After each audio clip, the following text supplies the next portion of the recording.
좋은 신문 TV입니다. 구독해 주시면 고맙겠습니다. 결혼했을 때에 기독교에 대해서 그렇게 좋은 생각을 갖고 저희 아내를 만났던 거가 그때는 기독교인이 아니었나 보죠? 예, 아니었었죠. 예. 예.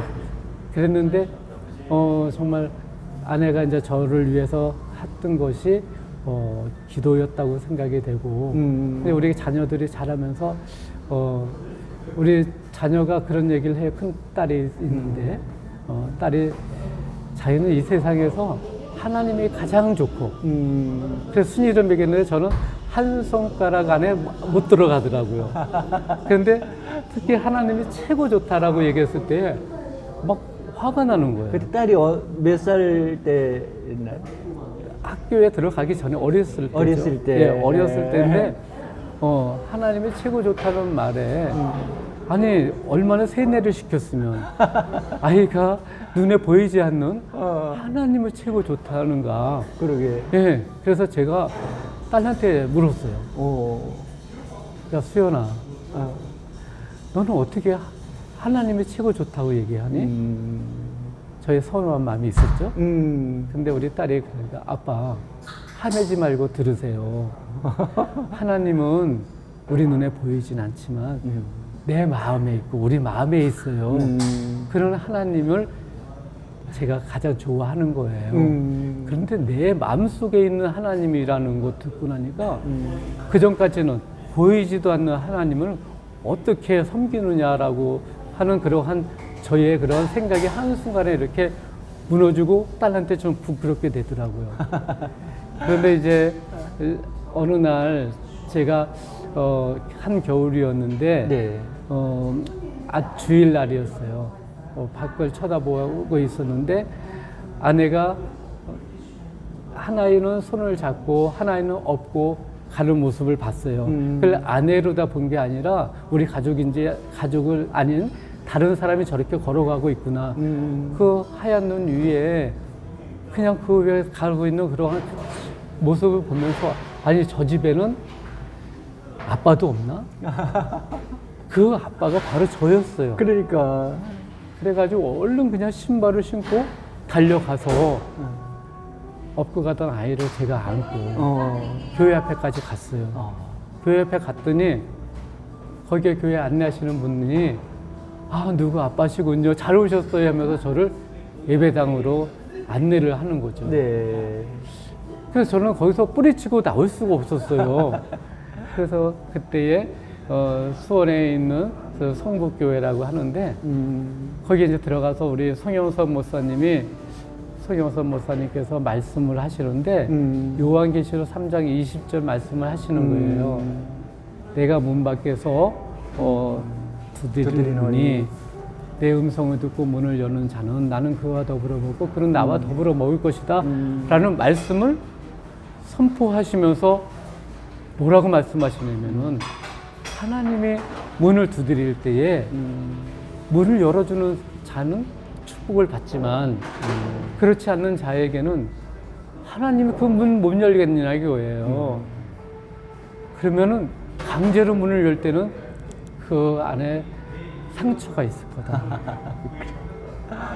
그러시면서 저한테 말씀을 하시는데 마치 저를 두고 말씀하시는 것 같았어요. 그러게요. 예, 그래서 저에게 좀 뭔가가 그 말씀을 들으면서 온몸에 소름이 끼치고 전율도 느꼈어요. 그러게요. 예. 근데 두렵기도 했어요. 그리고 그 다음서부터 교회 안 나갔어요. 그랬어요? 예. 그랬는데 저의 이제 큰 형님이 중앙지에 언론사 기자로 다 계셨는데 39의 나이에 가로사를 하셨어요. 그래서 너무나도 제가 존경하는 난 저 형처럼 내가 살아야 되겠다. 그러게요. 저 형처럼 정말 인격을 갖춘 사람이 되어야 되겠다라는 마음을 갖고 했는데 그 형님이 갑자기 돌아가신 거예요. 그러게요. 그래서 정말 늘 학교에서 퇴근하게 되면 술집으로 가고 거기서 집에 들어올 때는 눈물 꿀물 흘리면서 원망하면서 집으로 들어왔어요. 상처가 크셨. 예, 예. 그래 아내는 저를 위로해주고 어느 날 저에게 기도를 해주는 거예요. 그래서 제가 그때 술을 먹고 났는데 어느 장례식장에 한번 갔을 때에 또 말씀이 떠올랐던 게 있어요. 그때 목사님 말씀과 또 하늘의 미랄이 땅에 떨어져 죽지 않으면 그대로 있지만 떨어져 죽으면은 많은 열매를 맺는다는 말씀이 딱 떠오르는 거예요. 네. 아, 우리 형님이 정말 내가 그때에 목사님께서 나에게 문을 두드렸을 때에 열었으면 우리 형님이 그러지 않지 않았는가? 우리 형님은 왜 돌아가셨을까? 아, 우리 형님이 미랄이 됐구나. 그러면서 위로가 됐고, 그리고 아내가 저한테 기도를 해줬을 때에 그때 딱 들어오는 거예요. 내가 다음 주서부터 교회를 나가야 하겠다. 근데 저도 모르게 아내한테 시중에 아내의 기도를 받고 제가 얘기했어요. 다음 주서부터 교회에 다니겠다고. 주일이 되었어요. 아내가 교회 가야지요.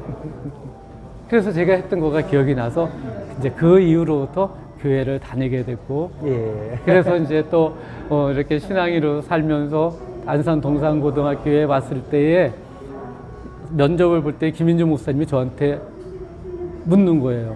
약주 하십니까? 네, 합니다. 약주는 끊을 줄 믿습니다. 그랬더니 구원의 확신이 있습니까? 없습니다. 새벽기도 나가십시오. 그런데 제가 그렇게 고백하고 바로 제가 좋아했던 술을 한순간에 학교에 가서 전에 있었던 학교에 가서 예. 우리 선생님들한테 회의를 하는 중에 제가 그때 학년 부장으로 있으면서 선생님들한테 말씀드렸습니다. 내가 오늘서부터 술을 끊겠다. 그렇게 선포를 했어요. 왜 결단을- 그렇게 됐느냐면 네. 아니 제가 학생들한테 술을 먹지 말으라고 하면서 저의 모습을 보니까 너무 지저분한 거예요. 저의 행실이 교단에 있을 자격이 없는 거예요. 제가 술을 끊든지 교단에 떠나든지 해야 되는 그러한 순간이 온 거예요. 선택의 기로가 서 있는 거예요. 예. 근데 저는 선택을 해야 되잖아요. 그래서 아주 과감하게 결단을. 그 결단을 하고 그런데 그 다음부터 술 생각이 안 나는 거예요. 안녕하십니까. 좋은 신문 지용길 목사입니다. 오늘은 교육자로서 또 안산 동산교회 장로님으로 계시는 조규철 장로님 이렇게 모시고 잠깐 이야기를 듣도록 하겠습니다. 장로님 안녕하세요. 네, 안녕하세요. 저는 안산 동산교회 장로로 지금 섬기고 있고, 네. 그리고 이전에는 안산 동산고등학교 교장으로서 동산고등학교의 권화기념에 맞춰서 네. 열심히 기독교적인 인재 양성을 위해서 살아왔다고 말씀을 드릴 수가 있습니다. 예. 안산 동산고등학교는 그 자율형 사립고고 네. 또 이제 뭐 우리나라에서 입시가 제일은 아니지만 그래도 학부모들이 가장 관심을 많이 갖는 부분이 이제 대학 진학 그런 거잖아요. 네. 안산 동산교회는 예전 그 좋은 대학의 학생들을 많이 보는 그런 학교로 알고 있습니다. 그런데 거기 교장으로 계셨다면은 좀 굉장히 더 돋보이는 것 같아요. 제가 느끼기로는. 우리가 기독교인이다 하면 하나님께 모든 것을 바라다 보며 정말 신앙인답게 살아야 되는데 네. 공부와 신앙이 별개인 것처럼 느껴지는 사람들이 많이 있어요. 그러나 우리 학교의 설립 목적이고 우리 기독교인들이 가야 될 것은 세상에 선한 영향력을 미칠 수 있는 네. 그러한 인재로서 나가야 되는데 우리가 실력이 없고 다른 사람들한테 그런 리더십을 발휘할 수 있는 그런 자리가 아니면은 정말 진정한 크리스천이라고 말할 수가 없다고 생각돼요. 세상적인 리더십은 세상의 권력과 또 자기의 품위를 위해서 군림하는 자리라면 우리가 영적 리더라고 해주면 세상 가운데 선한 영향을 미쳐서 그 리더십이 우리한테 발휘되면서 공동체가 살아나고 힘을 줄 수 있는 그러한 것이 영적 리더십이라고 생각됩니다. 예. 그래서 동산고등학교는 실력과 신앙은 별개가 아니라 동전의 양면과 같다라는 그런 마음으로 학생들을 지도한 결과 정말 세상에서 그래도 주목을 받는 그런 학교고 또 신앙과 실력이 같이 인성과 모든 것들이 겸비되어 있는 학교라고 감히 말씀드릴 수가 있습니다. 예. 물론 이제 교사들 한 분 한 분의 그 역할도 중요하지만은 이제 교장 선생님의 역할이 굉장히 중요할 것 같아요. 이제 지식만 전달하는 것이 아니라 지식만 전달해서 좋은 학교 보내는 학교들도 많이 있지만은 신앙과 또 지성 이게 이제 겸비한 그런 학생들로서 이렇게 교육을 시키고 또 상급 학교에 진학하는데도 이제 좋은 길들을 많이 열어주시는 건데 교장 선생님으로서 학교를 운영했던 뭐 철학이라고 할까요? 교육 철학이나 뭐 방침이나 이런 부분들 좀 설명해 주시면 좋겠습니다. 네. 동산고등학교는 하나님을 경외하고 이웃을 사랑하자는 교훈으로 세워진 학교입니다.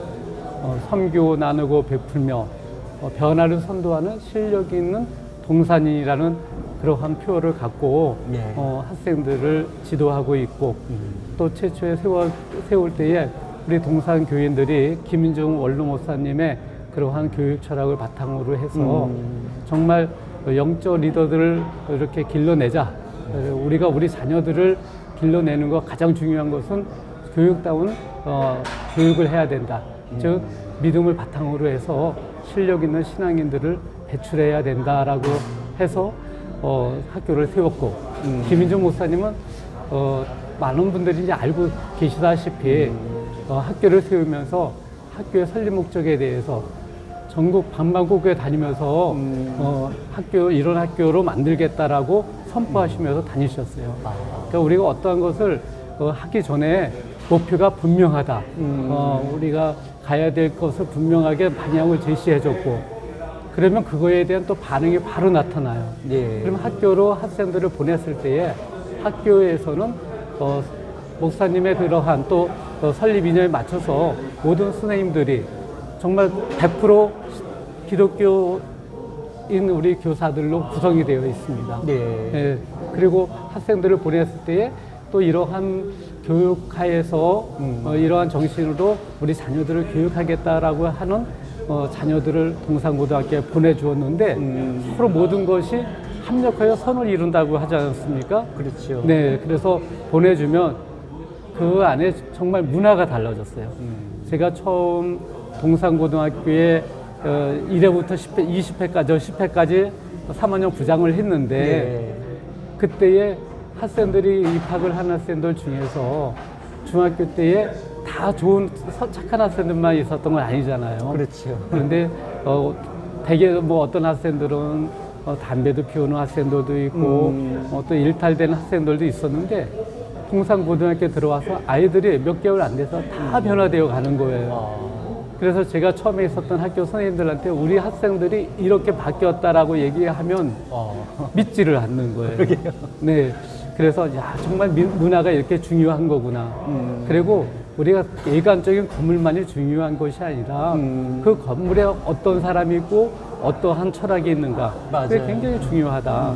근데 이제 선생님들이 다들 기독교적인 사명을 갖고 동산고등학교에 오셨고 그리고 자기의 그러한 기독교사로서의 역할을 잘 감당하려고 해주는 그런 마음이 있어서 저도 거기에 동산고등학교에 가면서 저도 변화가 있었고 학생들을 보면서 학생들한테도 배우고 선생님들한테도 배우고 그리고 학교에 또 권하기념을 잘 이렇게 살펴보면서 야 나도 이런 교사가 되어야지 하는 마음으로 정말 새벽재단을 쌓지 않을 수가 없었어요. 네. 말씀과 기도가 아니면은 제가 감히 동산고등학교에서 근무를 할 수가 없었다. 그렇게 말씀드릴 수가 있어요. 그래서 동산고등학교는 저의 삶도 바꾸는 거예요. 네. 그래서 제가 동산고등학교의 D라고 하면은 BAD와 BD와 AD를 이렇게 나눌 수 있는 정말 중요한 저에게 삶에 있어서 터닝 포인트가 된 학교가 동산고등학교다. 그래서 제가 과거를 되돌아보면 동산고등학교는 저에게 참 기독교인으로서 잘할 수 있는 그런 중요한 학교이고 또 터전이었다라고 감히 말씀드릴 수가 있어요.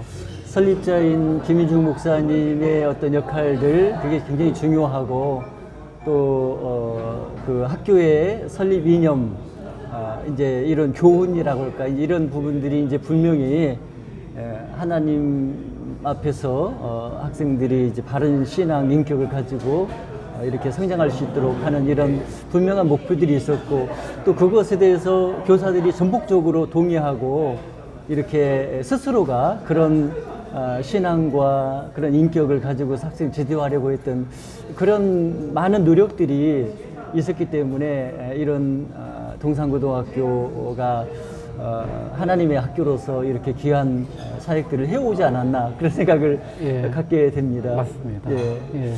장로님 이제 그 개인적으로는 이제 그 동산고등학교 교장 선생님으로 이제 퇴직하신 거죠. 그 교육자로서 그 걸어온 길을 한번 소개해 주시죠. 네, 참 저는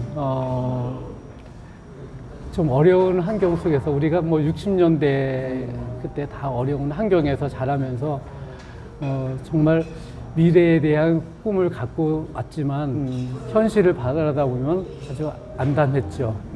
그러다 보니까 학교 다니면서 제가 공부를 가서 배워야 되는 입장인데도 불구하고 고등학교 다니면서 입주가해도 하고 또 뭐 친구들 같이 모여서 공부하고 하면서 또 친구들이 또 저에게 약간의 또 이렇게 생활비도 보태줘 가면서 사람들 좀 어려운 가운데서 이제 어린 시절을 보내신 것 같습니다.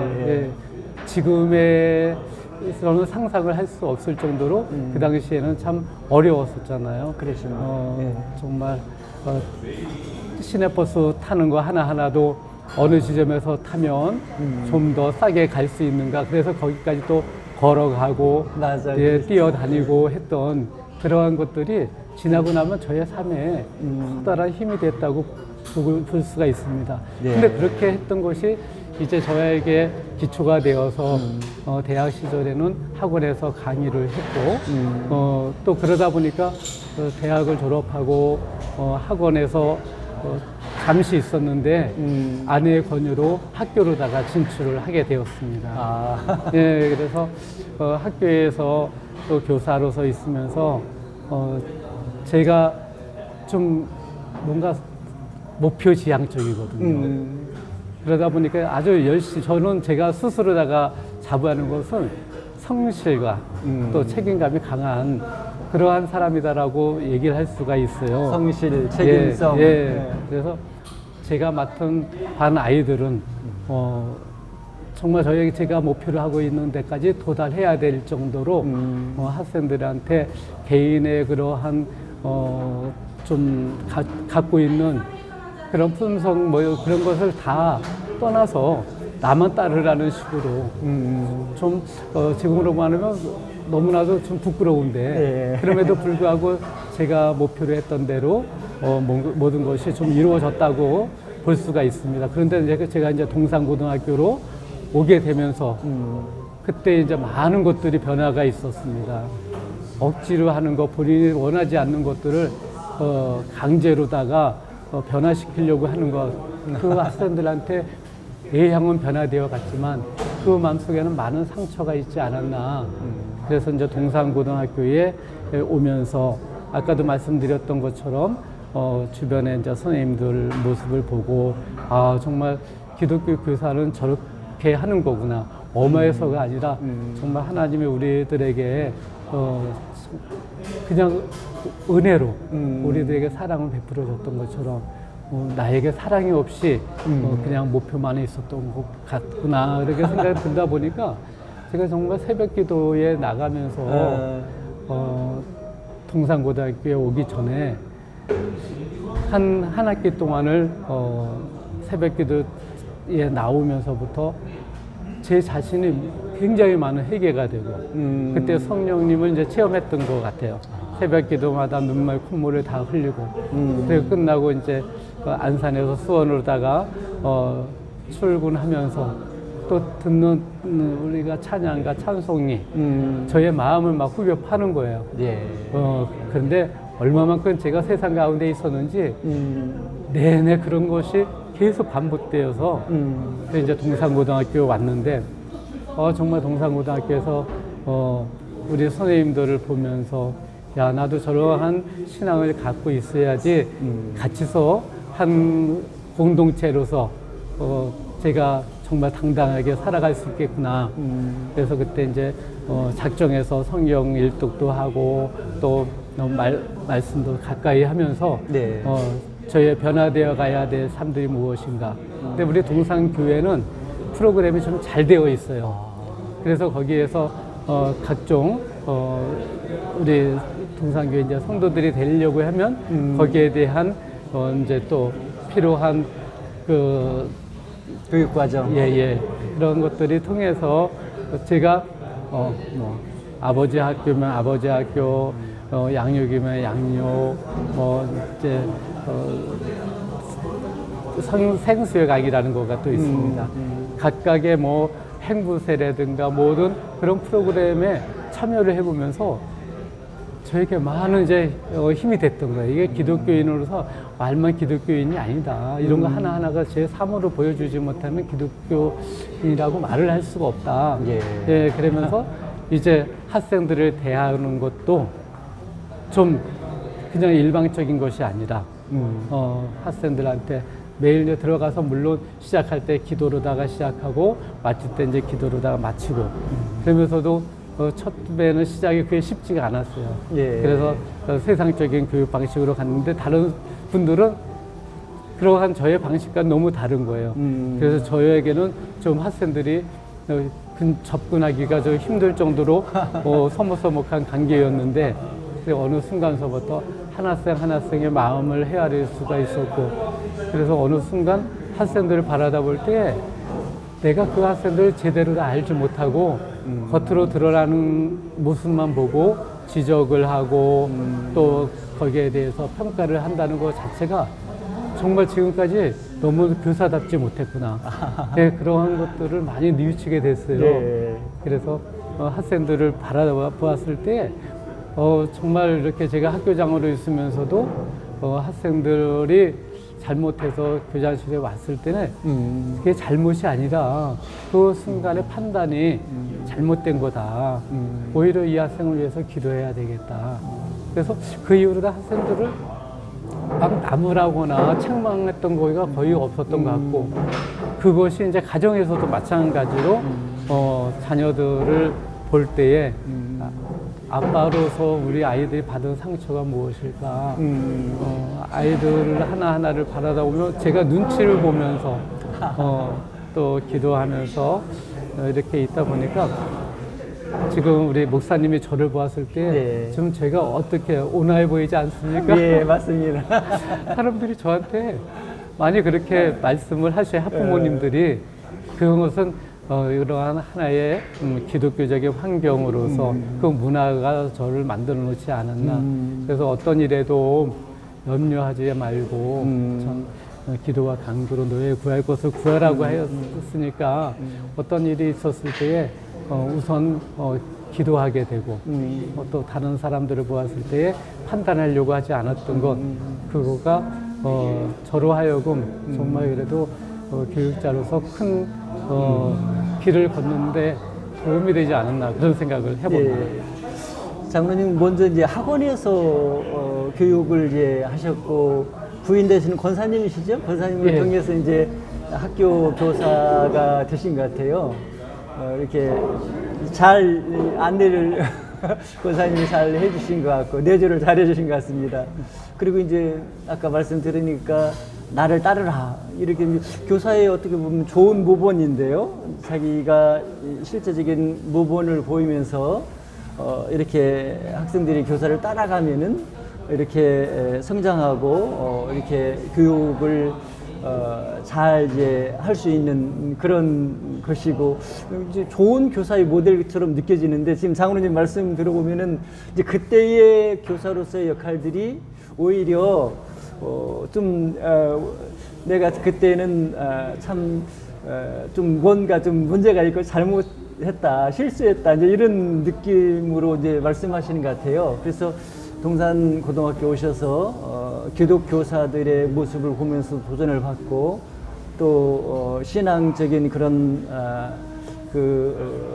은혜와 또한 감동을 통해서 어떻게 교사로서 또 학생들을 바르게 지도하고 이끌어야 되는가, 기독교 학교 교사로서 이제 이런 부분들을 이렇게 통해서 정말 가장 좋은 기독 교사로서의 그 모습을 갖추어서 학생들을 인성과 지성을 겸비한 좋은 학생들로 이렇게 기르고 교육하고 또 학교를 잘 이끌어 오신 거 아닌가 그런 생각을 하게 되는 것 같습니다. 예, 좀 가찬일 것 같고요. 예. 그런데 이제 우리가 학생들은 부모와 또 교사의 등을 보면서 배운다고 하지 않습니까?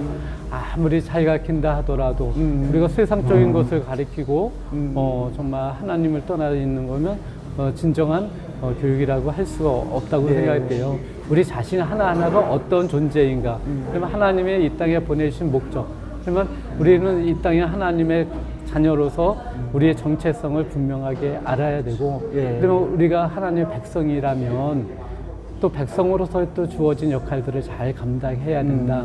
그래서 저는 이제 마태복음 6장 33절에 그런즉 먼저 너는 그의 나라와 그의 의를 구하라라고 얘기했잖아요. 그러면 그 전에 그런즉이라고 했지만 그 앞에 31절, 32절에 보면 무엇을 먹을까, 무엇을 마실까, 무엇을 입을까 염려하지 말으라고 얘기를 했는데, 근데 세상적인 것을 이렇게 근심하고 또 염려하면서 살아가지 않습니까?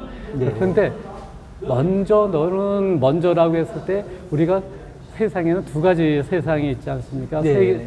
세상적인 인본주의적인 세상도 있고 또 우리가 기독교인으로서 기독교의 가치관을 바탕으로 한 하나님 중심의 세계관이 있는데, 그렇죠. 우리가 먼저 그의 나라라는 것은 하나님 나라인데 하나님 나라는 하나님을 왕으로다가 섬기고 우리는 그의 백성이 되고 또 우리가 있는 삶의 땅에 우리 터전 가운데 네. 우리가 해야 될 역할이 뭔가, 그러면 정말 우리가 하나님 백성같이 살아야 되는데, 하나님 백성같이 살려고 했지만 우리가 삶의 기준이 있어야 되지 않습니까? 그렇죠. 그러니까 우리가 참 우리 삶에 그래도 가장 삶의 본이 되신 분은 딱 한 분, 예수 그리스도라고 저는 감히 말씀드릴 수가 있고, 그럼 그분이 어떻게 사셨는가, 그분의 정신을 바탕으로 해서 살아가는 것.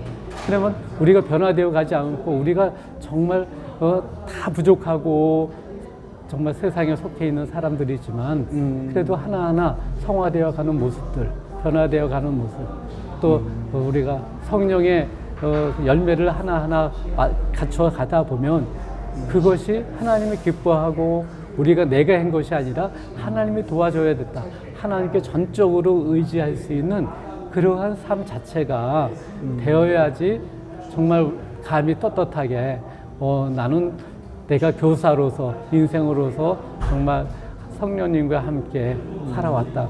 세상은 흑백이 있는 것이지 흑과 백과 회색지대가 있는 건 아니거든요. 그래서 우리가 성령에 속하지 않으면은 정말 언제라도 우리가 세상적인 사람이 될 수밖에 없다. 그러한 저희 마음속에도 이제 그런 게 있어요. 네. 그래서 교사로서 교사답게, 그래서 우리가 또 성도로서 성도답게 살아야 되겠다. 그런 마음이 늘 있습니다. 그래도 늘 부족해요.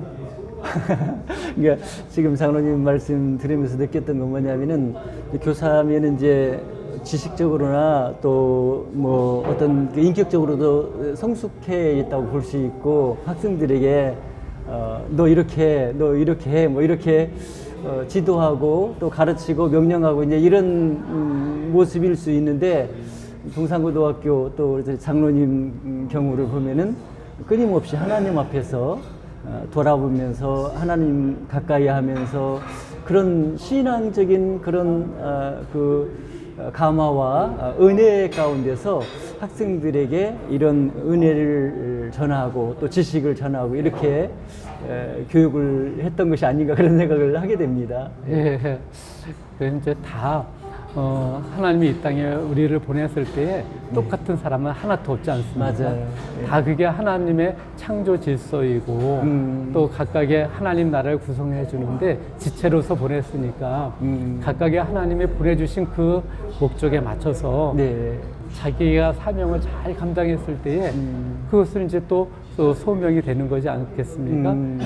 그래서 우리 학생들 하나하나를 봤을 때 하나님은 이 학생은 이런 길로 보냈는데 네. 그걸 갖다가 내가 바라는 대로 또 부모가 바라는 대로 자녀가 잘하지 않는다고 해서 우리 학생들이 잘하지 않는다고 해서 그 학생들을 억지로 끌고 오는 거는 하나님이 기뻐하는 일이 아니다라고 생각이 돼요. 사람의 생각으로 인위적으로 그렇죠. 하면 안 된다, 교육을. 예, 있는 그대로 존중해주고 사랑해주며 그 안에 갖고 있는 달란트를 잘 개발할 수 있도록.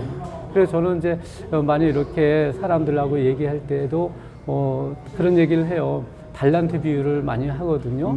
그래서 참 5달란트를 준, 2달란트를 준, 1달란트를 준 그 사람들한테 다시 주인이 들어왔을 때에 다른 사람들은 그것을 잘 활용해 가지고 불렸지만은 1달란트를 받은 사람은 이것을 잘 두었다가 여기 있습니다 하고 내놨을 때에 악하고 게으른 종이라고 했어요. 그래서 우리 자녀들에게도 정말 갖고 있는 것들을 잘 개발해서 하나님 제가 정말 이렇게 성장되었습니다. 하나님이 저의 주신 목적대로다 저는 열심히 이렇게 달려왔습니다.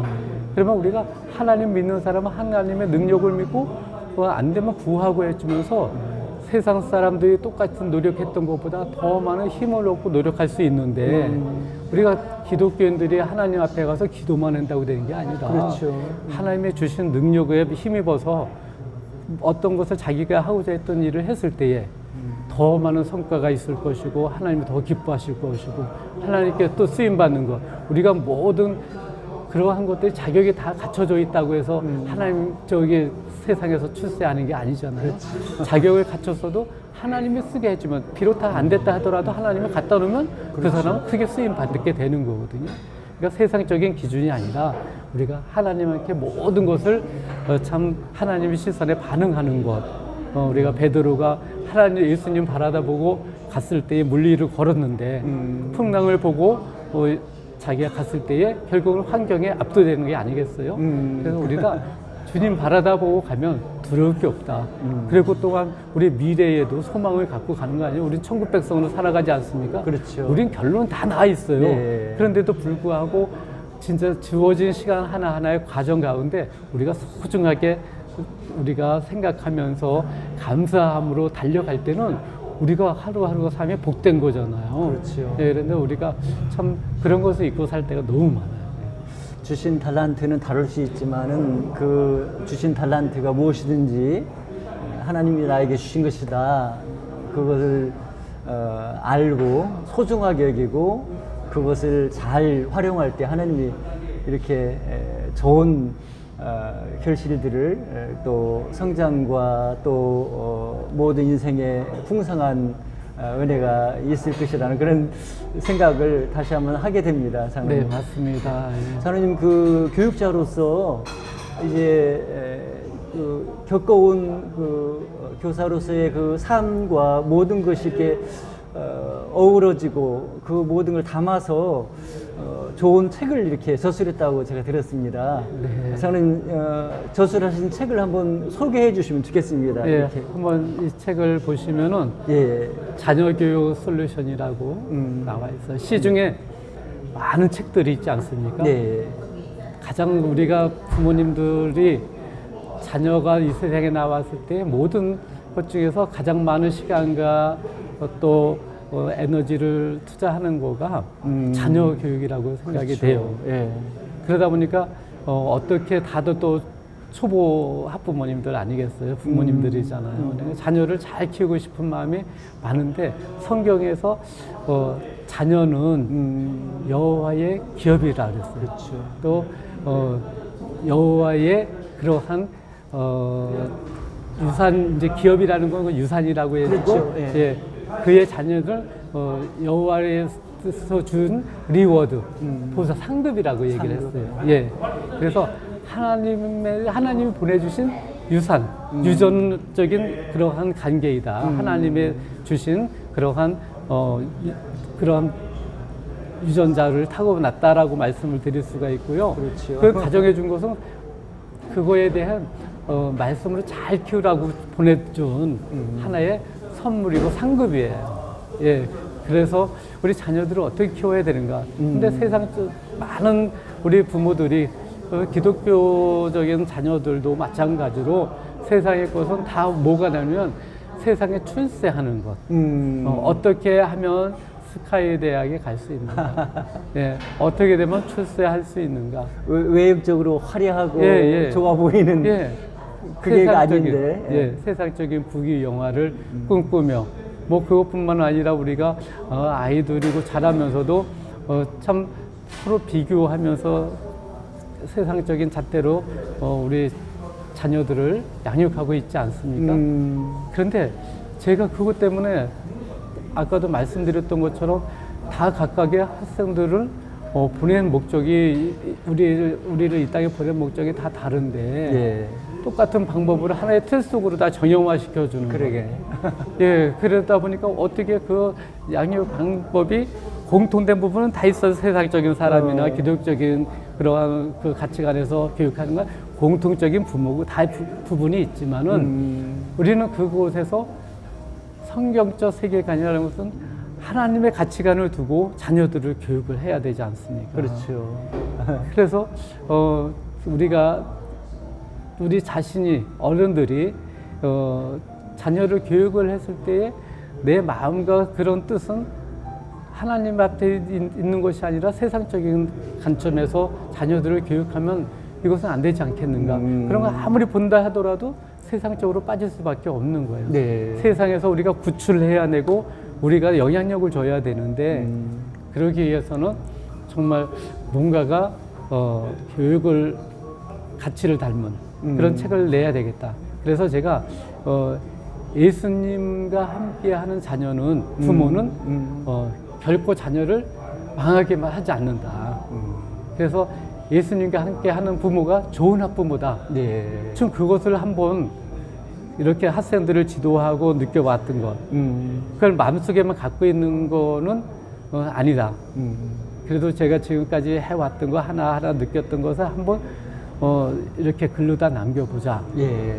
그래서 책을 썼어요. 그러니까 세상적인 지침은 많이 있지만 그래도 진리는 하나잖아요. 그렇죠. 진리가 아닌 비진리는 너무 많아요. 네. 그러니까 이 얘기 들으면 이 얘기로, 저 얘기 들으면 저 얘기로 해가지고 우리가 어디에 기준점을 둬야 될지 모르고 그리고 또한 세상적인 것은 막 열심히 달려갔지만 자기가 방향성을 잃고 어느 순간에 아이들이 행복한 것이 아니라 부모님들이 원하는 대로 아이들이 자라고 있는 거예요. 맞아요. 너무 그게 안타깝거든요. 네. 우리는 하나님이 보내주신 목적에 맞춰서 자라야 되는데 그러다 보니까 말씀으로 돌아가야 되겠다. 그래서 예수님을 우리가 닮은 예수님과 함께하는 그러한 학부모가 되면서 우리가 말씀으로 들어가지 않으면 좋은 학부모가 될 수 없다. 그래서 제가 특히 EBS에서 왜 나쁜 개는 없다. 우리 아빠가 변했어요. 우리 선생님이 변했어요. 막 그런 맞아요. 프로그램 보셨죠? 예. 그런 걸 보면서 아니 우리도 우리 기독교인 자녀들 우리가 정말 세상을 변화시키려면 우리 자녀서부터 그러한 빛과 같은 자녀들을 만들어내지 않나요? 그러니까 하나님은 이 땅에 빛으로 오셨잖아요.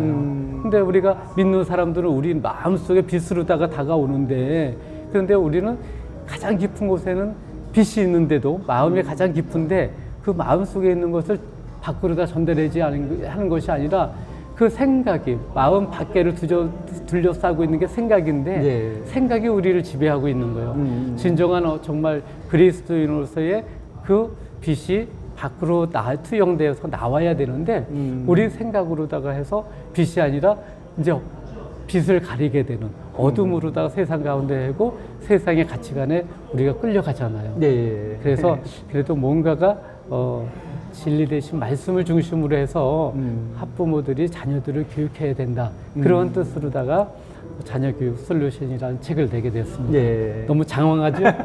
자녀 교육에 대한 그 어떻게 전반적인 그런 내용이라고 생각이 되고 그리고 이제 특히 뭐 세상적인 출세나 성공이 아니라 바른 신앙과 바른 인격을 통해서 또 하나님께서 그 아이에 대한 자녀에 대한 하나님의 어떤 계획하신 그 모습을 이렇게 잘 성장할 수 있도록 이끌어주는 어떤 부모의 그런 역할 그런 내용이 아닌가. 예. 이제 좋은 부모가 되어야 되면은 사실은 우리 부모일 때는 정말 하나님 마음으로 자녀들을 돌봐요. 근데 아이들은 이제 공부시킬 때 그럴 땐 너무나도 돌변하는 거예요. 맞아요. 정말 그 전까지만 하더라도 우리 아이 하나하나 얼마나 애지중지하게 눈을 자녀한테 한번 띄지 않고 자녀를 보살폈던 것이 이제 공부를 하다 보면 우리 자녀들에 대한 그러한 이제 비교도 있게 되고 뭐 부모의 욕심이 또 앞서다 보니까 자녀를 자녀로 보지 않는 거예요. 이게 부모 욕심 때문인 것 같아요. 예. 그래서 부모가 변화되어 가야 된다. 예. 그래서 내가 부모라는 걸 늘 갖고 있어야 되죠. 내가 부모라는 걸. 그 부모도 알지 못한 부모가 안 되는 거예요. 그래서 부모가 내가 교사다. 그래 가정이라는 것은 최초의 하나님이 디자인한 공동체죠. 그렇죠. 그리고 그 문화 혈연 공동체. 문화가 굉장히 중요한 거예요. 그렇죠. 그래서 가정을 보고 아이들이 변화되어 가는 거잖아요. 그래서 부모가 기도해 주는 모습, 또 주변의 환경이, 주변에 만약에 환경에 그 집안에 아빠가 담배를 피우고 술이 그 집안에 가득 장식해 있으면 아이들은 그런 것을 바라다 보고 자랄 거예요. 네, 자연스럽게 또 그 모습 본받게 되는 거죠. 그렇죠. 네. 그 자녀들이 아빠 엄마가 기도하는 모습, 네. 또 성경 읽는 모습, 그런 게 보면 은연중에 아이들이 자라게 되는 거예요.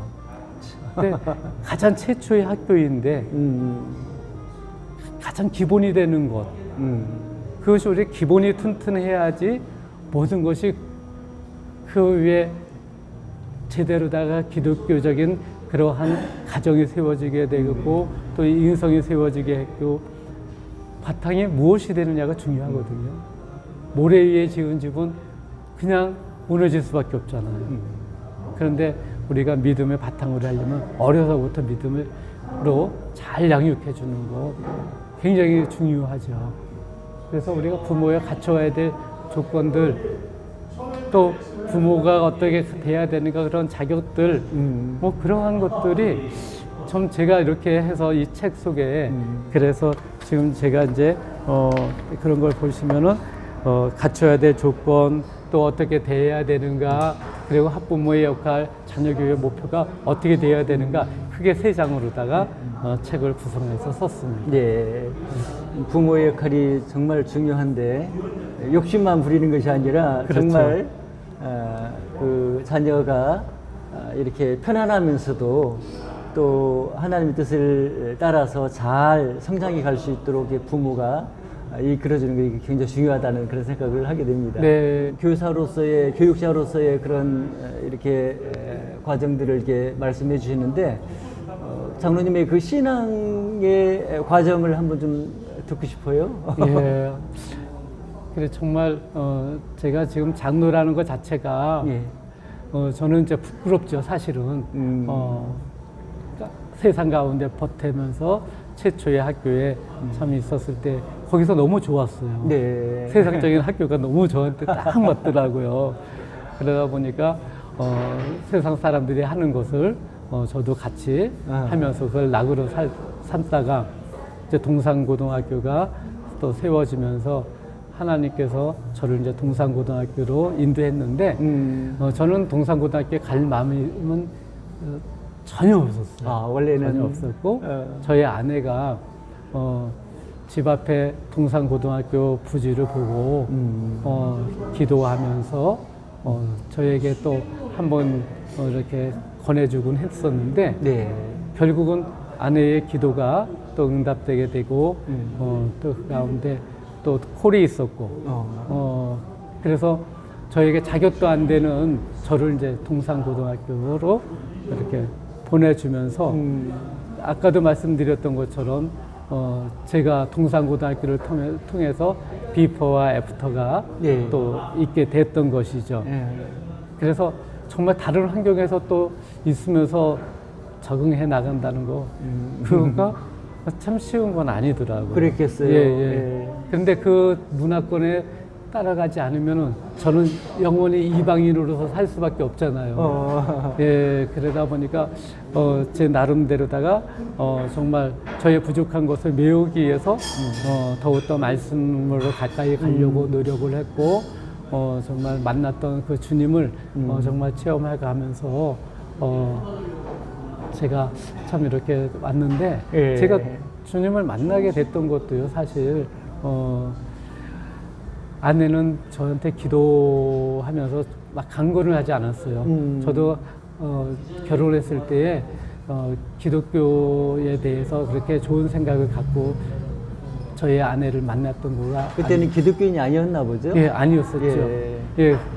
그랬는데 정말 아내가 이제 저를 위해서 했던 것이 기도였다고 생각이 되고 근데 우리 자녀들이 자라면서 우리 자녀가 그런 얘기를 해요. 큰 딸이 있는데 딸이 자기는 이 세상에서 하나님이 가장 좋고 그래서 순위를 매겼는데 저는 한 손가락 안에 못 들어가더라고요. 그런데 특히 하나님이 최고 좋다라고 얘기했을 때 막 화가 나는 거예요. 그때 딸이 몇 살 때 옛날? 학교에 들어가기 전에 어렸을 때죠. 어렸을 때. 예, 어렸을 때인데 하나님이 최고 좋다는 말에 아니 얼마나 세뇌를 시켰으면 아이가 눈에 보이지 않는 하나님을 최고 좋다는가. 그러게. 예, 그래서 제가 딸한테 물었어요.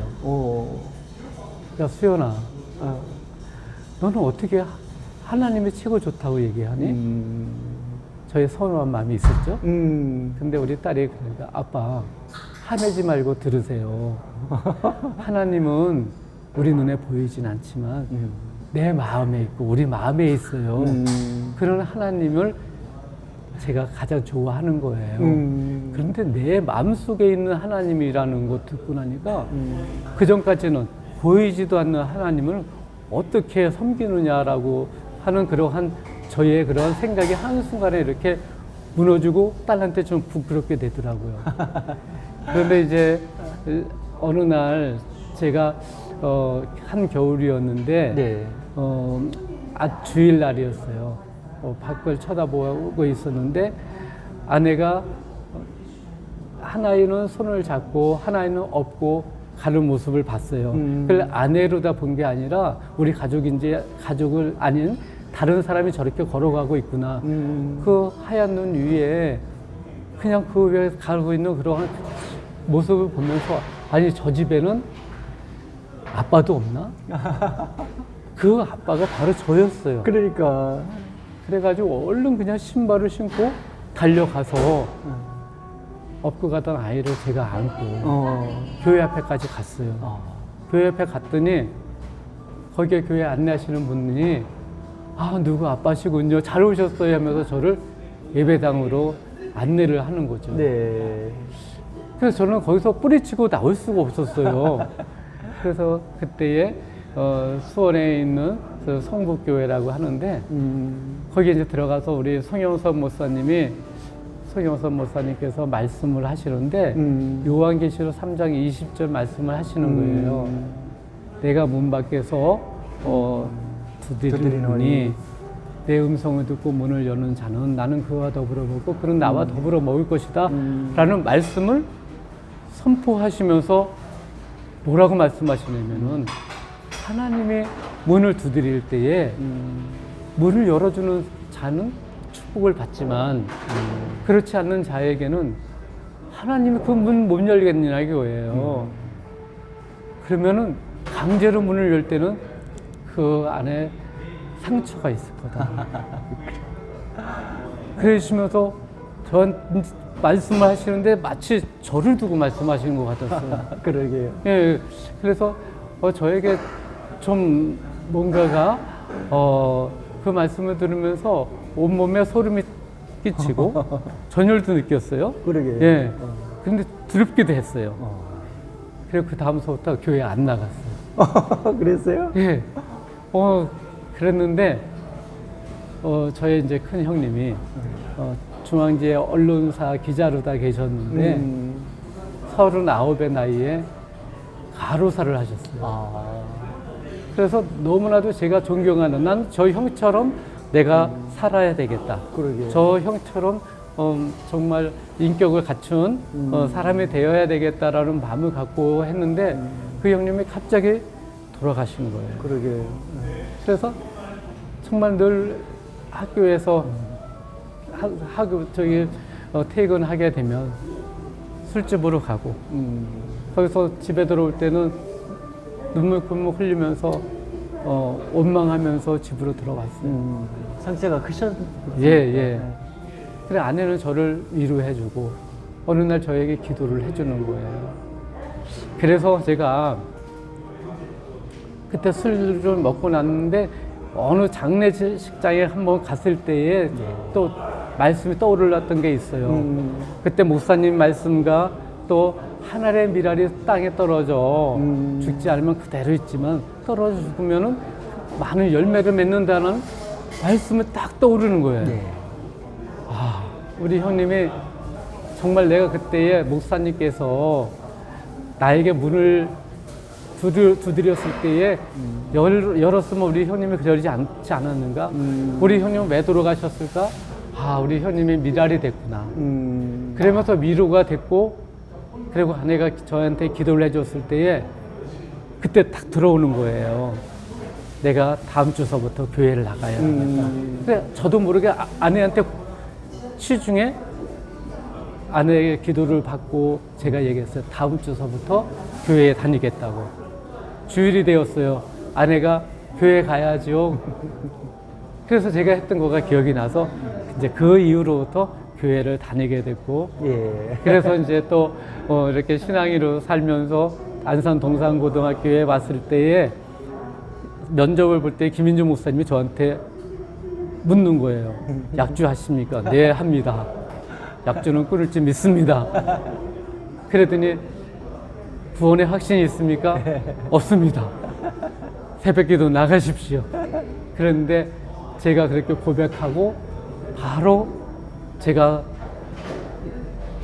좋아했던 술을 한순간에 학교에 가서 전에 있었던 학교에 가서 우리 선생님들한테 회의를 하는 중에 제가 그때 학년 부장으로 있으면서 선생님들한테 말씀드렸습니다. 내가 오늘서부터 술을 끊겠다. 그렇게 선포를 했어요. 왜 그렇게 됐느냐면 아니 제가 학생들한테 술을 먹지 말으라고 하면서 저의 모습을 보니까 너무 지저분한 거예요. 저의 행실이 교단에 있을 자격이 없는 거예요. 제가 술을 끊든지 교단에 떠나든지 해야 되는 그러한 순간이 온 거예요. 선택의 기로가 서 있는 거예요. 근데 저는 선택을 해야 되잖아요. 그래서 아주 과감하게 그 결단을 하고 그런데 그 다음부터 술 생각이 안 나는 거예요. 그래서 다른 사람들이 저한테 유혹을 하더라도 절대 넘어가지 않고 그렇게 다른 사람한테는 이제 그렇게 하면서 어떤 순간도 제가 참 지혜롭게 잘 모면하게 됐고 그리고 새벽 기도를 또 나가게 됐는데 아까 처음에 말씀드렸던 것처럼 정말 말씀을 통해서 성령님이 저한테 찾아와 주셨고 저의 그러한 세상적인 모든 지저분했던 것들이 정말 그 불순물들이 하나하나 빠져나가기 시작했던 거예요. 바울이 다메스 노상에서 예수님을 만났던 것처럼 저는 새벽재단에서 예수님을 진정으로 만나게 됐고 그 다음서부터 정말 제가 하나님을 이렇게 진정으로 인격적으로 만나게 되었어요. 특히 동산고등학교가 자유로운 사립학교 위기에 처해져 있었을 때에 정말 하나님의 꿈으로 다 나타내주고 환상으로 나타내주고 그것을 학부모님한테 선포하게 됐고 그런데 그런 것들이 모든 거 하나하나 이루시는 분이 하나님인 것을 우리 학부모님들도 다 같이 제가 선포했던 것들이 그대로 이루어지고 그리고 그 이후에도 하나님이 제가 힘들고 어려울 때 막 너무나도 자사고할 때 힘들고 그랬으면 막 모든 이빨이 흔들리고 다 정말 다 빼내고 싶을 정도였어요. 아이고. 임플란트도 받기도 했고 했는데 하나님이 그때 저한테 찾아오셨어요. 저의 이름을 부르는 거예요. 근데 그렇게 다정하게 저의 이름을 불러주는 적은 아직까지 한 번도 없었던 것 같아요. 그러고 났을 때 정말 그로 인해서 위로가 됐고 그래서 모든 것들이 하나님이 하셨어요라고 고백하지 않을 수가 없게 됐고 정말 이 어려운 상태에 있었을 때에 모든 우리 교회에서 같이 함께 도와줬고 또 그리고 국가기관에 있는 사람들도 또 저에게 또 도움의 손길을 주셨고 참 이런 거는 저의 뜻으로 다 되는 게 아니라 하나님이 다 일하시는 것을 경험할 수가 있었어요. 사실 저는 그러한 것들을 통해서 하나님께 감사하지 않을 수가 없고 많은 사람들한테 하나님의 영광을 돌리지 않을 수가 없었다고 감히 말씀드릴 수가 있어요. 장로님 교육자로서 또 신앙인으로서 이렇게 살아오셨고 또 그런 귀한 삶의 과정 속에서 또 하나님께서 주신 그런 달란트, 지식, 지혜 뭐 이런 것들을 총동원해서 자녀교육 솔루션이라는 책을 저술하셨고 지금 은퇴하셨지만은 여전히 이제 자녀를 정말 사랑하는 부모라고 한다면은 그분들에게 이런 좋은 책을 통해서 영향을 주고 계시다고 생각을 합니다. 저는 오늘 이렇게 인터뷰 응해 주셔서 감사하고요. 마지막으로 하실 말씀 있으시면 하시고 인사하시면 좋겠습니다. 네. 참, 이 세상을 살아가는데 너무나도 바빠요. 너무 바쁘고 힘들고 어렵지만은 우리가 모든 것을 주님께 맡기고 수고하고 무거운 짐진 자들아 다 내게로 오라. 내가 너희를 쉬게 하노라고. 예수님께서 나는 겸손하고 온유하니 나에게 배우라고 말씀을 하셨는데 그렇죠. 모든 것을 다 내가 한다라고 하고 있어요. 우리는 하나님의 자녀고 우리가 자녀들이 아빠 엄마한테 맡기는 것처럼 우리가 모든 삶을 부모님한테 맡기고 자녀들을 축복하면 믿음은 바라는 것에 실상이요 보지 않는 것의 증거라고 하지 않습니까? 우리가 그런 믿음으로 자녀들에게 한마디 한마디 부정적인 언어가 아니라 긍정적인 언어로 사용해야 되고 비교하지 말고 비교는 사람들을 죽이는 거예요. 그리고 하나님의 그러한 사랑을 우리가 실천해야 되는 거예요. 지나가면서 보면 제가 아이들하고 만났을 때 한번 학생들한테 물어봤어요. 우리 부모님들이 다 사랑으로다가 자녀들을 돌보지만 부모님한테 매를 안 맞아본 사람 손들으라고 했는데 제가 조사했던 학생들 중에서는 한 명도 없었다는 거예요. 부모들은 때리는 적이 없다. 잊어버리니? 예. 그런데 아이들은 그러면 나한테 부모님한테 혼나고 맞고 했었을 때에 그 상처가 아주 충격이고 큰 거죠. 그때 억울했던 사람 손들어 보라면 대부분이 손들은 거예요. 다 자기들의 마음을 헤아려 주지 않고 그냥 겉만 보고 책망하더라는 거예요. 그래서 우리가 부모님들 마음 가운데 조건적인 사랑이 아니라 하나님이 우리를 사랑했던 것처럼 우리도 그러한 사랑이 자녀들에게도 흘러가야 된다. 우리가 하나님이 우리한테 첫 계명이 뭐라 그랬어요? 내가 너희를 사랑한 것처럼 너희도 서로 사랑하라고 얘기를 했잖아요. 근데 그런 사랑이 우리도 자녀들한테 조건적인 사랑이 아니라 무조건적인 사랑으로 모든 사랑은 모두 허물을 덮는다 그랬어요. 사랑이 없으면 우리가 뭐라 그랬어요? 아무리 방언을 하고 뭐 선한 일을 하고 뭘 하더라도 아무것도 아니다. 예, 아무것도 아니라고 했어요. 그러니까 우리는 정말 모든 것 사랑으로 하나님의 사랑 받았으니까 있는 그대로 사랑하면서 자녀들을 그게 우리가 잘 되도록 한다는 것이 잘 되는 게 아니라 상처가 된다는 것. 그런 것을 좀 기억하면서 하나님이 우리에게 맡겨져 있는 것, 우리가 할 수 있는 것은 자녀들을 정말 있는 그대로 사랑하고 보내주는 목적에 맞춰서 잘할 수 있도록 우리 기도하는 거예요. 광야의 길을 갔을 때에 힘들고 어려운 길을 갔을 때 우리가 할 수 있는 것은 기도예요. 기도는 미래에 대한 나침판이에요. 그러니까 우리는 기도하고 모든 걸 하나님께 맡기면 나머지는 하나님이 해주는 거예요. 우리가 모든 식물을 자라게 하고 모든 우리가 손이 가는 거 하나 안 하고 우리가 하는 것 같지만 우리가 할 수 있는 건 제약된 거고 그렇지. 나머지 키우는 건 하나님이에요. 네. 우리 자녀를 콩나물 시루로 키우겠습니까? 하나님처럼 정말 하나님께서 정말 이렇게 콩나무가 밭에서 자라는 콩으로 키우겠습니다. 우리는 이렇게 우리 안에 갇혀 있지 않고 하나님이 주시는 세계 가운데 정말 자유롭고 평화롭고 하나님 바라보며 자랄 수 있도록 우리 자녀를 양육하는 것, 그거가 최고의 우리가 부모이자 학부모라고 말씀드릴 수 있습니다. 예. 또 그렇게 되기를 기도하겠습니다. 예. 감사합니다. 조기철 장로님 너무 감사합니다. 아유, 고맙습니다. 예. 좋은 신문 TV를 시청해 주셔서 감사합니다.